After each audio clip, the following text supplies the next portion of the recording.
സുഹൃത്തുക്കളെ, സഹോദരങ്ങളെ, എല്ലാവർക്കും ന്യൂസ് കേരള TVMലേക്ക് സ്വാഗതം. അപ്പോൾ പിണറായി വിജയന്റെ നവോത്ഥാന നായകൻ ശ്രീനാരായണ ഗുരുവിന്റെ അതേ പതിപ്പ് കേരളത്തിലെ മതേതര വിശ്വാസികളുടെ കേരള തൊഗാഡിയ. അപ്പോൾ ഇങ്ങനെയുള്ള വിശേഷണങ്ങൾ ആണ് നമ്മുടെ കള്ള് കച്ചവടക്കാരൻ നടേശനുള്ളത്. നടേശൻ SNDP യോഗത്തെ എന്ന പ്രസ്ഥാനത്തെ കുറെ ഗുണ്ടകളുടെ സഹായത്തോടു കൂടി, കുറെ പിണിയാളുകളുടെ സഹായത്തോട് കൈയടക്കി വെച്ചിരിക്കുകയാണ്. അപ്പോൾ കഴിഞ്ഞ 10-30 വർഷമായിട്ട് കുടുംബസ്വത്ത് പോലെയാണ് അദ്ദേഹം അത് കണക്കാക്കി വെച്ചിരിക്കുന്നത്. അപ്പോ ശ്രീനാരായണ സംരക്ഷണ സമിതി വേറെ ഉണ്ട്, പക്ഷെ അവരെ ഒന്നും അടുപ്പിക്കുന്നില്ല. അപ്പോൾ കാലാകാലങ്ങൾ വരുന്ന ഗവൺമെന്റ് എന്ന് പറയുമ്പോൾ കഴിഞ്ഞ 10 വർഷം പിണറായി വിജയനായിരുന്നു കേരളം ഭരിച്ചത്. അതിനൊന്നും ഉമ്മൻചാണ്ടിയായിരുന്നു. ഉമ്മൻചാണ്ടി ക്രിസ്ത്യാനി ആയതുകൊണ്ടും കോൺഗ്രസ്സുകാരനായതുകൊണ്ടും വെള്ളാപ്പള്ളിയെ തൊടാൻ ഒരല്പം പ്രയാസമുണ്ടായിരുന്നു. പക്ഷേ പിണറായി വിജയന്റെ കാലഘട്ടവും കഴിഞ്ഞു.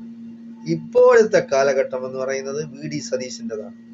യാതൊരു കാരണവശാലും ഈ കള്ളു കച്ചവടക്കാരനെ വെറുതെ വിടരുതെന്നാണ് എൻ്റെ അഭിപ്രായം.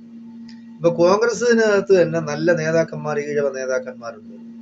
അടൂർ പ്രകാശിനെയും പാർട്ടിയെയും ഇറക്കി, ശ്രീനാരായണ സംരക്ഷണ സമിതിയെയും ഇറക്കി, വെള്ളാപ്പള്ളിയെ പൂട്ടണം, SNDP യോഗത്തെ സ്വതന്ത്രമാക്കി നല്ല വകതിരിവുള്ള വിദ്യാസമ്പന്നരായ നല്ല ഈഴവ സമുദായത്തിൽപ്പെട്ട നല്ല ഒരു വ്യക്തിയെ SNDP ജനറൽ സെക്രട്ടറി ആക്കണം. അതിന് VD സതീശനും ബാക്കി ഈ അടൂർ പ്രകാശും ഒക്കെ മുൻകൈ എടുക്കണമെന്നാണ് എനിക്ക് പറയാനുള്ളത്. അതുപോലെ തന്നെയാണ് ഇയാളുടെ പേരിൽ 95-180 കേസുകൾ ഉണ്ടെന്നാണ് വെപ്പ് മാത്രമല്ല, അത് പല കാരണങ്ങൾ കൊണ്ട് കാലാകാലങ്ങളിൽ വരുന്ന ഗവൺമെന്റുകളെ സ്വാധീനിച്ചിട്ട് അവരെ കൂടെ ചേർന്ന് ഈ കേസുകളൊന്നും പ്രസ് ചെയ്യാതെ അങ്ങനെ ഉറങ്ങിക്കിടക്കുകയാണ്.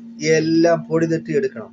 ഇങ്ങനെയുള്ള, അതായത് കേരളത്തിലെ രാഷ്ട്രീയ അന്തരീക്ഷം, കേരളത്തിലെ മതേതര സൗഹൃദം തകർക്കാൻ വേണ്ടി ഇറങ്ങുന്ന, ഇങ്ങനെയുള്ള ചെറ്റത്തരം കാണിക്കുന്ന ഈ വെള്ളാപ്പള്ളി നടേശനെ പോലുള്ള തെമ്മാടികളെ യവനെയെല്ലാം നിയമത്തിന്റെ മുമ്പിൽ കൊണ്ടുവന്ന് അർഹതപ്പെട്ടതാണെങ്കിൽ ജയിലിൽ തന്നെ അവനെ കയറ്റണം.